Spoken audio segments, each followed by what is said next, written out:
Contingent convertible bonds have been embraced by banks looking to shore up their capital ratios without diluting existing shareholders.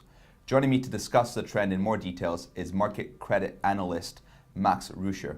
Now, Max, can you please tell me in 30 seconds or so, what is a contingent convertible bond? So a contingent convertible bond has been issued by banks due to Basel III principles coming into force.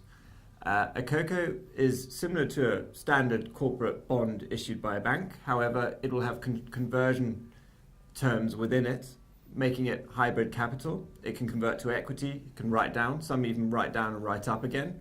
The issue being to change the capital ratio within a bank. Okay. Now, can you give me an idea of, really the recent trends and what's the size of the contingent convertible market?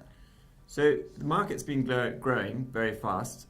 We've seen, if we look at the Markit iBoxx contingent convertible indices, for instance, if we look at the three benchmark indices, USD, Euro, and GBP, and we look at their outstanding notional, USD has grown from 20 billion to 50 billion, Euro has grown from 2.5 billion to 22 billion, and GBP has gone from 0 to 7 billion in 2014 alone. So we can clearly see there's been some rapid growth.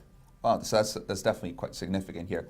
Now, can you tell me some of the, what are some of the opportunities, but also what are some of the challenges with investing in contingent convertible bonds? So clearly the biggest opportunity is the high yield that the bonds offer. If we compare them to subordinated financial debt, they're clearly outperforming in yield.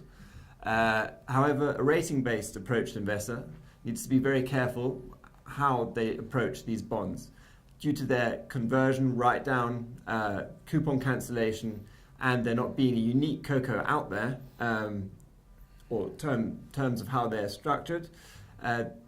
It needs a savvy investor to decide which Coco they choose to invest in. No, definitely. Now, do you think there's enough savvy investors and banks looking to take the recent trend to heart? Do you think there's much room to grow for the asset class? So Basel III requirements need to be met by the banks. They can choose how they meet these. Currently, if we look at the environment we're in, it's low yielding. QE is out there, so Cocos look like an easy way of issuing. Previous issues there's been high subscription rates, and the rights issue is always unpopular with equity investors. So I think we've got a bit more to come. Now, if you want further reading, we encourage you to click the link below. Thank you very much and have a nice week.